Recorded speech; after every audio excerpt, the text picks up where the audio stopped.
like the original mask from the first video? How times have changed. But this is going to be a weird one. As you can tell by the title, it's a little conspiracy that I've conjured up that I think is fun.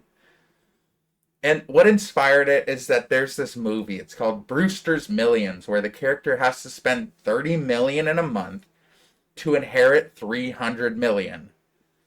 That's an absurd concept, right? Then I thought, there are people out there who really have this problem, that their income is so astronomical, so automated that it's passive income, it's dividends through shell corporations, and that spending money becomes a problem. Not saving, spending. The challenge becomes how to offload money faster than it accumulates.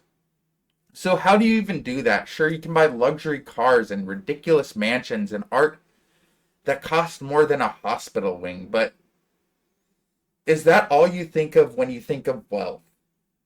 If it is, then you're still thinking poor, because the truly rich, the generational rich, wealthy, the power class of people, they spend their money on something else entirely. And that is time, that's health, that's longevity, that's power over life and death. And that hit me like a truck when I realized that, when I saw that. If I had unlimited money, I would buy things that help me save time. I'd buy time. And I'm not talking like, oh, I'd buy a driver so I can work while I'm being driven around the city, or I'd buy a plane so I don't have to wait at TSA. Yeah, of course, but what about a top-tier surgeon? In America, a top-tier surgeon makes 400 grand a year. With 30 million to burn in a month, that's $1 million a day. You could buy 10 of the top surgeons on retainer. Personalized medicine becomes a playground for medicine, because you don't wait for organ donors. You just find and fund the labs that grow the organs. You don't queue up for cancer treatment. You bankroll your own research. And you don't die at 80 because your heart gave out, because you can get a new heart custom grown from your own stem cells that you have funded this research to do. And if that doesn't work, then you pay somebody else's price, because in this world, as much as you hate to admit it, everything and everyone has a price. And this is where the video is going to get dark. And if you're not ready for that, please leave. Zoom out.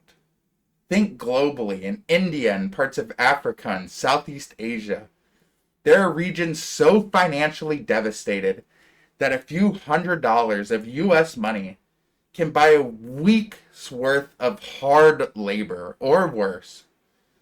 You think that's grotesque, and so do I. I think it's gross. I think it's disgusting how we treat these people in these rural places, but we need to talk about the elephant in the room.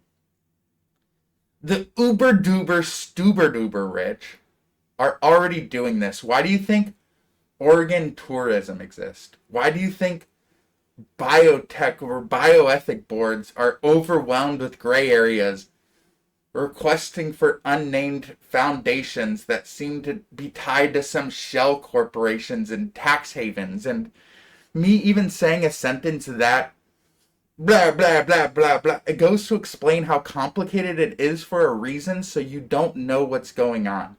Because this isn't sci-fi, this is real stuff being disguised in business jargon so the average person can't comprehend. So bioethic boards, like people who think of the ethics for how the organ trade should exist. Like if you get into a car accident and you have organ donor on your driver's license, the bioethic boards decide what is the ethical way to harvest those organs, still maintain a body for whoever to look at while they're being presented at their funeral, and how do we distribute these organs to the people who need them based on the list, right?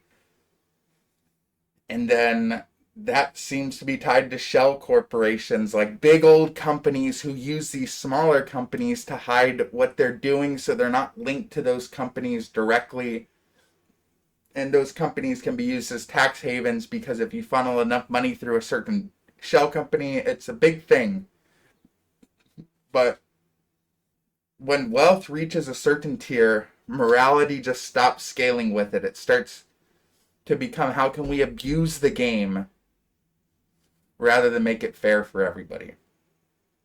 And there are documented cases of blood transfusion therapy using young donors, sometimes called paraboias. Not experiments, services. Legitimate companies in Silicon Valley have pitched the concept of transfusions from 18-year-olds to aging billionaires to rejuvenate their body.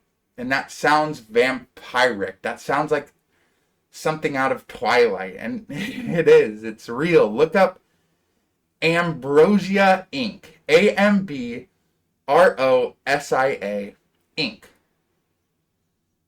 They're doing this for years. They've been doing it years ago. And there are whispers, networks about offshore clinics offering CRISPR gene editing far beyond the legal limits of Western medicine. Private research into neural uploading and brain preservation and longevity enhancing drugs. These aren't Bond villain fantasies. They're our quiet passions of people who fear death more than anything and have the means to do something about it.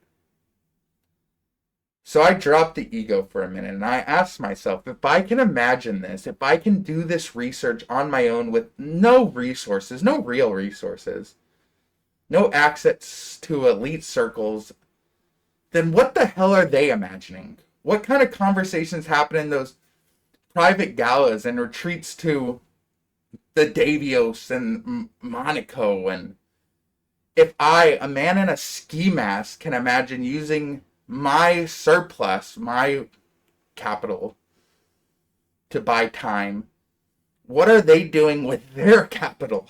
Because I don't have much. I don't have billions, I don't have millions, but they do, so they know what their money can do. And that is what terrifies me. I know that I'm only just scratching the surface of a huge bubble. I know that I don't know what's possible at the level of power that they possess, and that gap, that space between what I can imagine and what they're actually doing. And it's where the real horror lives, is where the normal people can't break through this bubble that has been put here. Because if you remove death as a limitation, what else do you start to see as optimal? Ethics? Empathy? The survival of others? If you're already harvesting people's organs for pennies on the dollar because they don't have access to the amount of money that we do, then why do you care about anything else? And this is where the rabbit hole led me. To the inscrutable realization that power, when unchecked, always turns inwards. Once you can't die, the game stops becoming staying alive, and it starts becoming about staying in control forever. And you wonder why they fear death. That's what I wonder. Why are they going through all this? Like, death is natural. It's a part of life. Why were we the small guys conditioned to fear it? Why is our entire society is designed to distract us from thinking about death? Because if you thought about it, and you really thought about it, you start asking dangerous questions. You start asking dangerous questions that threaten them. Like, who is living longer than they should? And who is paying the price for them doing so? I'll catch you next time.